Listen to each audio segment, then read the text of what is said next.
My wife said she needed freedom to find herself and expected me to wait patiently while she figured it out. I didn't argue. I quietly met with an attorney, restructured my assets, and moved forward. She reached out when freedom came without financial security. I just need space to figure out who I am outside of this marriage. She said it so calmly, like she'd rehearsed it 100 times in the bathroom mirror before finally deciding the moment was right. Like she was reading from a script she'd borrowed from someone else's life. I remember sitting across from her at our kitchen table, the same table we'd bought together at a little furniture store downtown 6 years ago, the one she'd argued passionately about because it had these tiny carved edges she loved, and I felt something shift inside me. Not crack, not shatter, just shift, like a gear disengaging from another gear. Quietly, mechanically, final. She was looking at me with these wide, earnest eyes, waiting for me to either explode or collapse. And I did neither. I looked back at her, and I said, "Okay." That was it. One word. And she blinked, clearly not expecting that. "Okay," she repeated. "Yeah," I said. "Okay." She sat there for a moment, like she wasn't sure if I'd understood her correctly. "I mean, I want to take time apart," she said, filling the silence. "I need to explore some things. I've been feeling trapped, and I think I need freedom. Real freedom. To figure out what I want." I nodded slowly. "I heard you," I said. "You're not going to say anything? What would you like me to say?" She opened her mouth, then closed it. "I don't know," she finally admitted. "I thought you'd be upset." "I am," I said. "But you're not showing it." "No," I agreed. "I'm not. I want you to understand something before I go any further. I'm not a cold person. I'm not the kind of man who walls himself off and goes numb when things get hard. I've cried at movies. I've stayed up until 3 in the morning worrying about people I love. I once sat with my dad in a hospital waiting room for 11 hours without moving, holding his hand when they told us about my mother, and I didn't hold a single thing back. So when I tell you I sat across from my wife that night and felt that internal gear disengage quietly and calmly, I need you to understand it wasn't because I didn't feel anything. It was because somewhere, deep down, in a place I hadn't fully let myself look at yet, I had already known this was coming. You always know. You just spend months or years talking yourself out of what you already know. We'd been married for 7 years. Hey viewers, before we move on to the video, please make sure to subscribe to the channel and hit the like button if you want to see more stories like this. I was 34. She was 32. No kids. We'd talked about it, circled it for years, but it had never quite happened, and I suspected now, sitting at that table, that part of her had known all along that she didn't want the life we were building together. That she'd been tolerating it rather than choosing it. And somehow, that was the part that hurt the most. Not that she wanted to leave, but that she'd been quietly suffering through a life with me like it was something she had to endure. The freedom conversation, as I came to privately think of it, happened on a Wednesday night in November. The kind of cold, gray evening where the sky turns that particular shade of dark purple before it goes fully black. She'd made dinner. Pasta, which she rarely did. And I remember thinking at the time that it felt like a peace offering. Now I understood it had been more like a last meal. She'd spent the next hour carefully explaining what she meant by freedom. She wanted to move into an apartment. Her friend, a woman named Brielle who she'd reconnected with at a yoga retreat 4 months earlier, had a spare room. She wanted to explore her creativity. She wanted to stop feeling like she was performing a role. She wanted to rediscover herself. None of these statements, I noticed, had anything specific to do with me. They weren't grievances. They weren't complaints about things I had or hadn't done. They were just declarations. Like she was announcing a new life philosophy, and I happened to be present for the announcement. "I'm not saying it's over," she said, near the end of the conversation, somewhere around the pasta going cold on both our plates. "I'm saying I need room to breathe." "How much room?" I asked. "I don't know," she said. "That's what I need to figure out." "And while you're figuring it out," I said, keeping my voice level, "what am I supposed to be doing?" She looked at me with an expression I still find difficult to describe. It was somewhere between hope and entitlement. "Waiting," she said. And she said it like it was the most reasonable thing in the world. Like of course I would wait. Like waiting was simply the natural, obvious role I would step into while she went off to find herself. Like my life was just a holding pattern that existed to accommodate her journey. I nodded slowly. I didn't argue. I didn't say a word. I picked up my fork and I finished my pasta. She moved into Brielle's apartment 12 days later. I helped her load boxes into her car. She hugged me at the door with this long, emotional embrace that felt like it was more for her comfort than mine, and she said, "Thank you for understanding." I said, "Take care of yourself." She pulled back and looked at me like she was searching for something in my face. Grief, maybe, or desperation, or a plea. She found none of those things. She got in her car and drove away. I stood in the driveway for maybe 30 seconds. Then I went back inside, sat down at my desk, and opened my laptop. I pulled up the contact information for an attorney a colleague of mine had used 2 years earlier during his divorce. A very thorough, very methodical attorney. I wrote a brief email explaining my situation. I sent it. Then I closed the laptop, went to the kitchen, poured myself a glass of bourbon I'd been saving for something, and I sat in the quiet of my house. Not paralyzed, not grief-stricken, just thinking very clearly. People who have never been through something like this tend to imagine it as a singular, devastating moment. The moment your marriage ends. The moment everything falls apart. They imagine you lying on the floor. They imagine dramatic, ugly crying. They imagine that some undeniable lightning bolt of heartbreak renders you incapable of functioning. And maybe for some people, it is like that. But the truth is, and I say this as someone who loved his wife deeply and genuinely for a very long time, by the time she sat across from me at that carved kitchen table and told me she needed freedom, I had already grieved most of it. I'd grieved it in small increments over the preceding 2 years. In the silence at dinner tables. In the vacations that felt like obligations being fulfilled rather than memories being made. In the way she'd started talking about her life in the future tense without including me in any of those sentences. I want to travel more. I'd love to live somewhere warmer someday. I've been thinking about going back to school. All of it said as never we. I'd noticed every single one of those moments. I'd filed them away.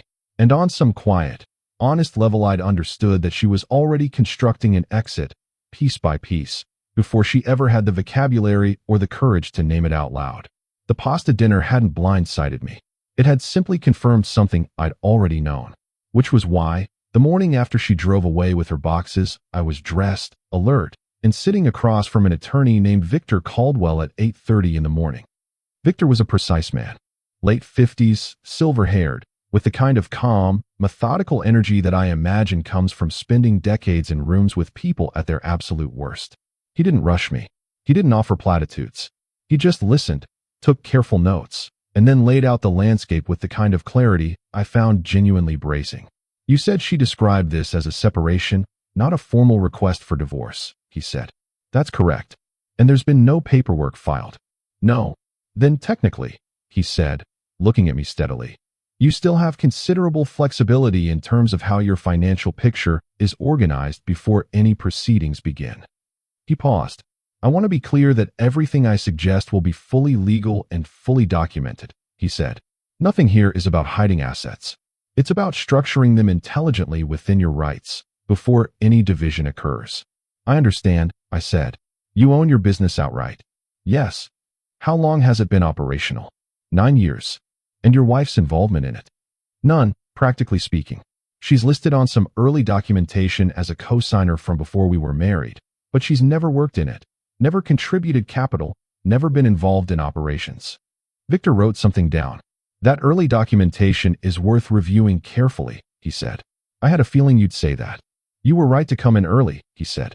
"Most people wait too long." He looked at me. "The ones who wait," he said, "are the ones who hope it'll resolve itself. The ones who come in early are the ones who've already accepted reality." "I've accepted reality," I said. He nodded. "Then let's get to work." Over the next 6 weeks, Victor and his team went through everything. The business, the investment accounts, the property, the retirement funds, the insurance policies, all of it. They were methodical and thorough in a way that felt almost surgical. I won't go into every detail here, because honestly, a lot of it was complicated legal and financial restructuring that would take longer to explain than it took to execute. But the broad strokes were this: my business, which was the most significant asset I had, was restructured in a way that accurately reflected my sole ownership and operational contribution going back years, documented thoroughly and legally, in a way that protected it from being treated as a jointly held marital asset. Investment accounts that had been held jointly were legally and properly divided based on the actual sources of their funding. I sold a rental property we'd held together and documented the proceeds in full. I didn't hide a dollar. I didn't lie about a single thing. Every move was legal, fully documented, and handled by professionals who knew exactly what they were doing. But I want to be honest with you about something. There's a version of this story where I'm the good guy because everything I did was technically within my legal rights. And there's another version where I'm someone who moved extremely fast and extremely deliberately the moment my wife told me she needed space, before she'd even fully processed what she'd asked for. I've thought about that a lot. I've sat with it. And my honest conclusion is this. She told me she needed freedom. She didn't say she needed time to work on the marriage. She didn't say she needed space to heal so she could come back. She said she needed freedom. Freedom implies the possibility, the expectation, even, that she might not come back. And I had spent the better part of 2 years watching someone quietly construct an exit from our life. I wasn't going to wait until the exit was fully built before I started thinking clearly. Meanwhile, she was living her freedom. I knew this because she posted about it. With some frequency. Photographs of sunsets from Brielle's apartment rooftop. Long captions about reclaiming her energy and rediscovering her voice. Photos from weekend trips with a group of friends I didn't recognize. I watched all of it from a careful distance for about 3 weeks. Then I put her profile on mute. Not out of bitterness. I want to be clear about that. Out of self-preservation. There is a specific kind of pain that comes from watching someone you love deeply flourish in the immediate aftermath of leaving you. It's not rational. You logically understand that their happiness doesn't diminish you, but it still lands somewhere tender and complicated. And I had enough complicated things to manage at that point without adding that particular weight. So I muted her, and I focused on the work in front of me. My business, which I had built from nothing starting in my mid-20s, had grown into something I was genuinely proud of. It was a mid-sized logistics consulting firm. Unglamorous, maybe. Not the kind of thing that makes for exciting dinner party conversation. But steady, profitable, and entirely mine in the sense that I had conceived it, built it, funded it, and managed it through every difficult stretch with my own hands. It employed 14 people. It had been growing at a consistent rate for 3 consecutive years. And now, freed from the subtle but persistent psychological weight of a marriage that had been slowly dying, I found that I could focus on it in a way I hadn't been able to in years. I was in the office earlier. I was sharper in meetings. I was making decisions I'd been hesitant about for months. I hired 2 new people. I landed a contract that I'd been pursuing half-heartedly for close to a year. I ran a 10-kilometer race for the first time in 5 years and finished in under 52 minutes. I was not waiting. I was moving. And the more I moved, the more I realized how long I'd been standing still. About 8 weeks after she moved out, she called me. It was a Sunday afternoon. I was at my kitchen table, the same table, the one she'd picked, working through some financial projections with a cup of coffee. I looked at her name on the screen for a moment. Then I picked up. "Hey," she said. Her voice was softer than I expected. "Hey," I said. "How are you?" "Good," I said. "You?" A pause. "I've been thinking about you," she said. "Okay." Another pause. "I miss you," she said. I sat back in my chair. "Can I ask you something?" I said. "Of course." "Do you miss me specifically?" I said. "Or do you miss the structure? The stability? What came with being here?" Silence. A long silence. "That's not fair," she said finally. "Probably not," I said. "But it's an honest question." "I miss you," she said, with what sounded like genuine feeling. "I miss the way we used to talk. I miss Saturday mornings. I miss our life." "You asked to leave our life," I said. "I know." Her voice dropped. "I know I did. So what are you calling to tell me?" I asked. "I don't know," she said. "I just wanted to hear your voice." "Okay," I said. "You sound different," she said. "Do I?" "You sound, I don't know, solid. Like you're okay." "I am okay," I said. Another pause. And then, quietly, she said, "Are you seeing someone?" "No. But you're moving on." "I'm moving forward," I said. "There's a difference." She was quiet for a moment. "I'm not sure what I expected," she said. "You expected me to be waiting," I said. She didn't deny it. "I have to get back to what I was doing," I said. "Take care of yourself." I hung up. I finished my coffee. I went back to the financial projections. 2 weeks after that call, I received an email from an attorney. Not Victor. Someone else. Her attorney. She had filed for divorce. I won't pretend that didn't hurt. It hurt in a very specific, quiet way that had nothing to do with surprise, because I wasn't surprised, and everything to do with the finality of it. There's a difference between knowing something intellectually and having a legal document confirm it. The document confirms it. And for a day or so, I let myself sit in that. I let myself feel the grief of it fully. Not the dramatic, floor-level grief people expect. Just the quiet, heavy grief of something that used to matter enormously now being reduced to a case number and a stack of paperwork. The house. The table. The 6 years of Saturday mornings she'd said she missed. All of it reduced to line items. On the second day, I forwarded the email to Victor. Here is where I should tell you that her attorney was not particularly well prepared for what they encountered, because they had clearly approached this situation with a set of assumptions about what my financial picture looked like. Assumptions that were no longer accurate. The initial settlement proposal she sent through her attorney was, to put it diplomatically, ambitious. It included a significant claim on my business. It included claims on investment accounts that, upon close legal examination, could not be substantiated as joint marital assets under the applicable documentation. It included the house, of course, though I had already accepted that the house would likely be sold and proceeds split, which I was prepared for. What it could not include, and this is what I suspect they had not anticipated, was the business. Because the business was documented, legally and thoroughly, as my sole property. Victor handled the response. I barely had to be involved. The back and forth took about 6 weeks. There were tense emails. There was a deposition where I answered every question calmly and completely, backed by 9 years of documentation. Her attorney eventually became noticeably less aggressive in tone, and a revised settlement proposal arrived that was significantly more reflective of the actual reality. I accepted it, not because it was what she had originally wanted, but because it was fair, genuinely, legally, documentably fair, and I was done fighting. Now, I want to pause here, because I know there's a version of this story that people read as a revenge narrative. Man's wife leaves him, he restructures his assets, she comes back with nothing, he wins. And I understand why people read it that way, but that's not how it felt from the inside. It didn't feel like winning. It felt like surviving. It felt like the difference between someone who saw a flood coming and moved their things to higher ground, versus someone who sat in the house and waited, and then was surprised when everything got ruined. I didn't want to ruin her. I didn't spend those months plotting her destruction. I spent those months building a life that didn't require her to be in it. And the financial restructuring, all the careful, methodical, legal work that Victor and his team did, that wasn't about punishing her. It was about not being naive. It was about not handing over something I had spent 9 years building because I was too grief-stricken or too avoidant to think clearly. There is a difference between protecting yourself and seeking revenge. I want to be clear about which one I was doing. The divorce was finalized on a cold Thursday in March, almost exactly 4 months after she'd sat across from me at the kitchen table and asked for freedom. Victor called me when the papers were signed. "It's done," he said. "Okay," I said. "How are you?" "Good," I said. "Thank you, Victor, for everything." "You handled it well," he said. "Better than most." I put the phone down.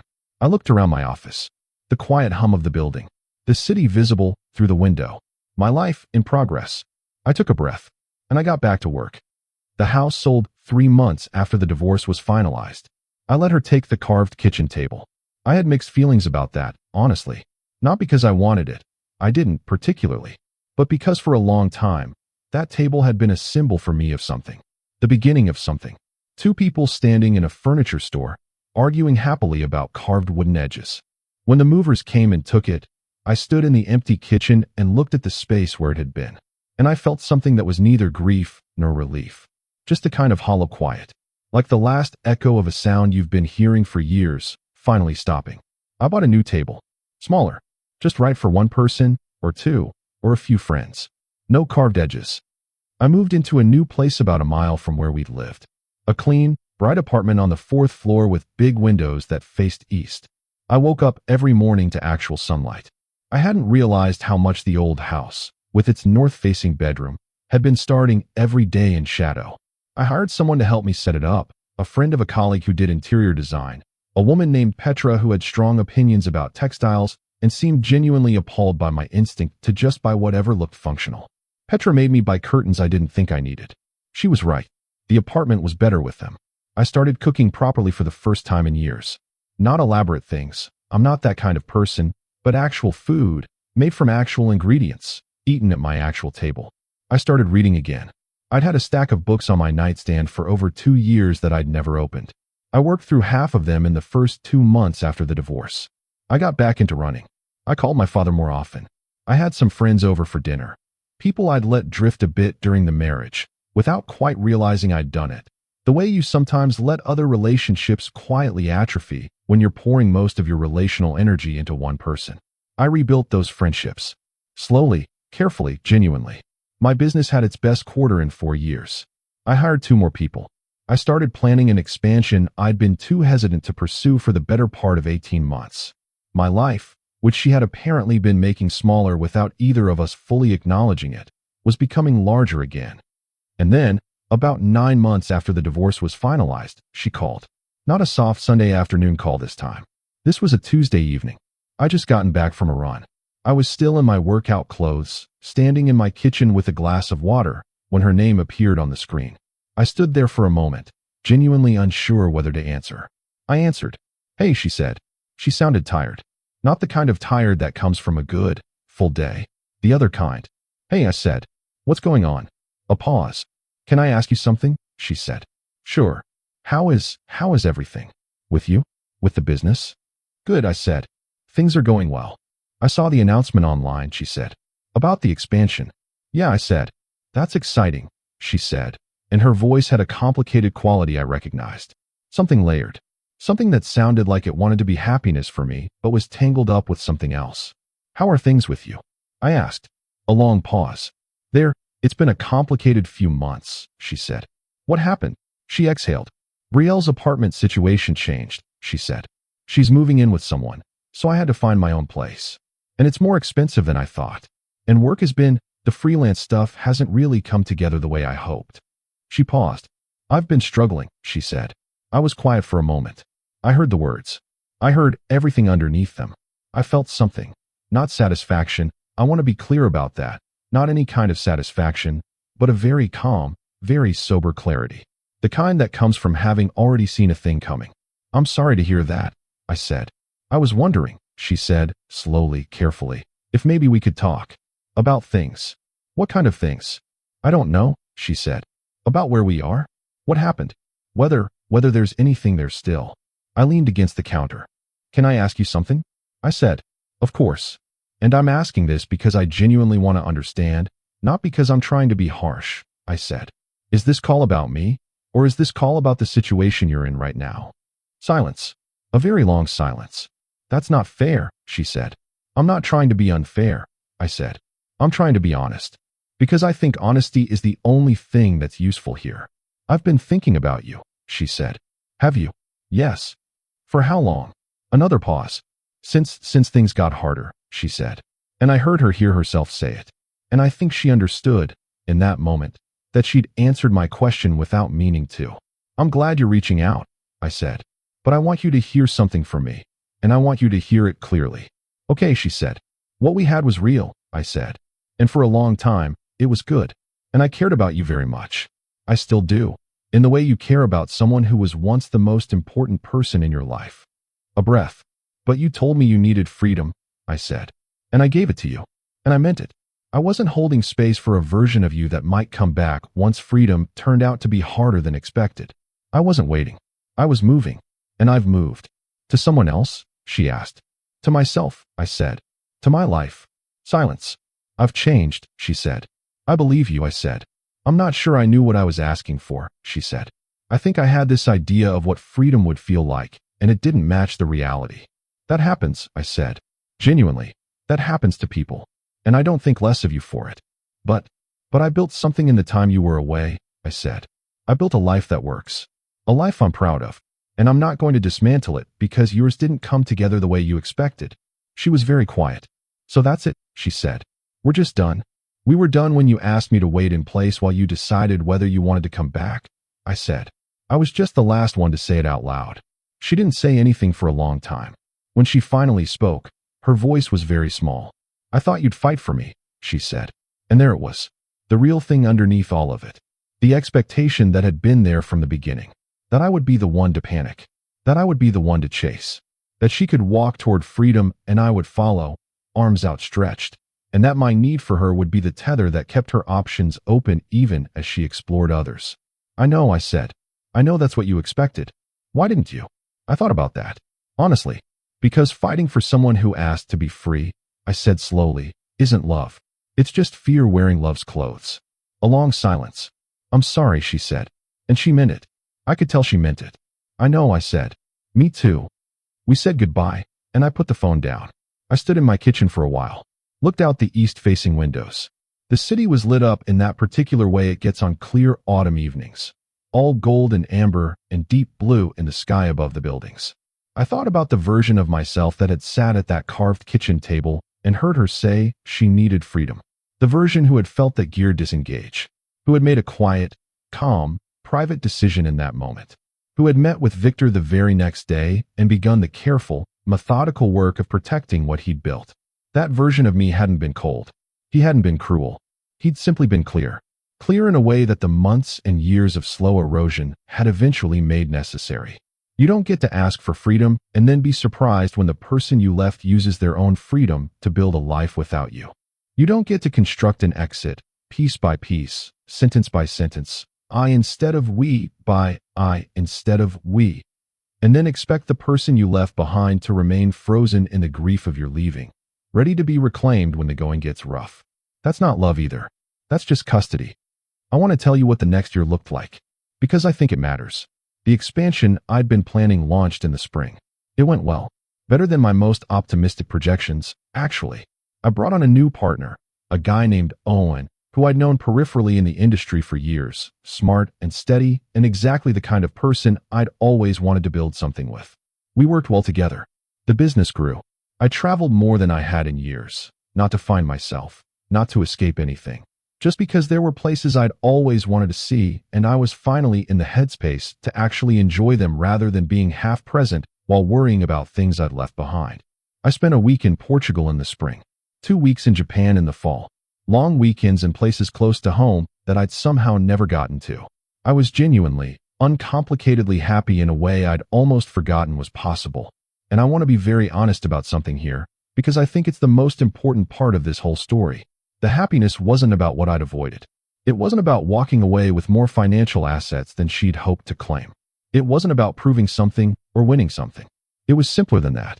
The happiness came from having spent 9 months, from the moment she left to the moment the divorce was finalized, doing the opposite of what she'd expected. She'd expected me to wait. Instead, I'd moved. She'd expected me to be diminished by her absence.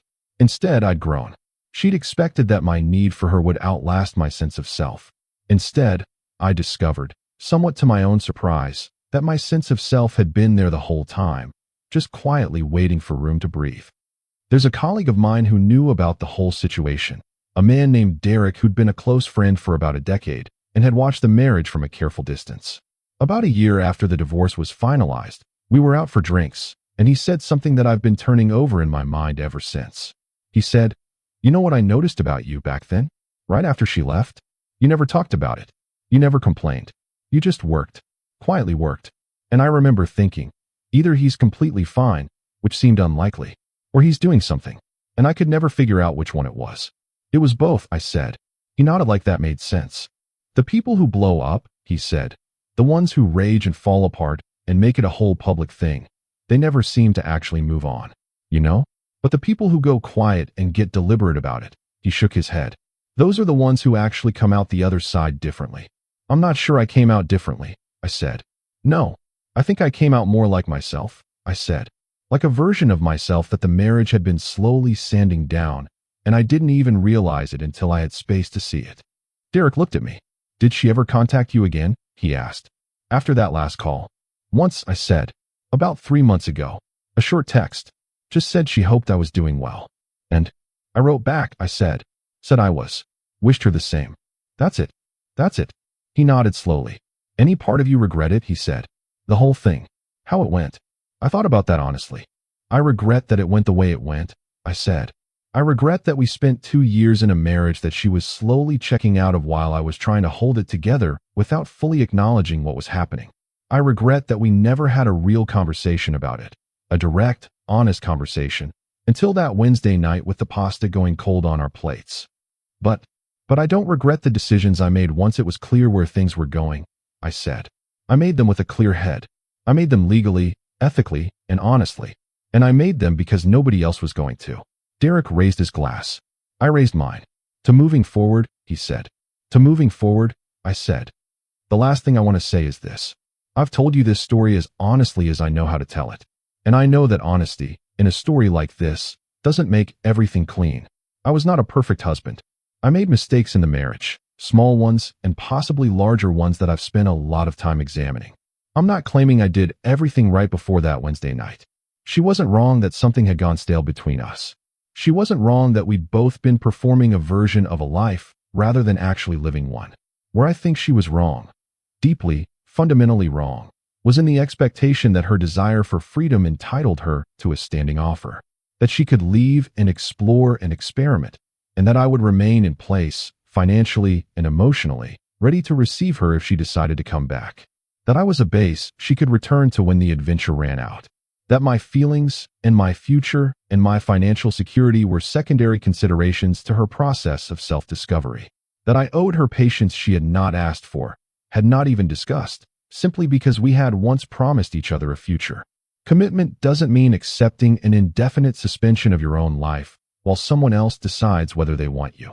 Love doesn't mean making yourself smaller so someone else has more room to expand. And protecting yourself is not the same as punishing someone else. I moved quietly. I moved deliberately. I moved with the advice of good professionals and the counsel of my own clear-eyed judgment. And when freedom came, when she found, as many people find, that freedom without foundation is just exposure, I wasn't there to catch her fall. Not because I wanted her to fall, but because I had already moved. I live in my 4th-floor apartment with the east-facing windows. I wake up every morning in actual sunlight. My business is strong. My relationships are real. My life is mine. All of it mine. And somewhere out there, I hope she's found what she was looking for. I genuinely do. I hope the freedom she needed led her somewhere honest and good and her own. Because here's the thing about people who leave looking for themselves. Sometimes they find exactly what they were searching for. And sometimes they find out that the self they were looking for was never somewhere else. It was right there in the life they already had. They just couldn't see it until they walked away. I can't tell you which one is true for her. That's not my story to know. But I can tell you what's true for me. I found out who I was in the 9 months she was gone. And the man I found was steadier, clearer, and more capable than the man who had been quietly disappearing inside a marriage that had already ended before anyone said the words. She asked for freedom. I gave it to her. And then, quietly, methodically, legally, completely, I gave it to myself. That's the whole story. That's all of it. And I wouldn't change a single deliberate step.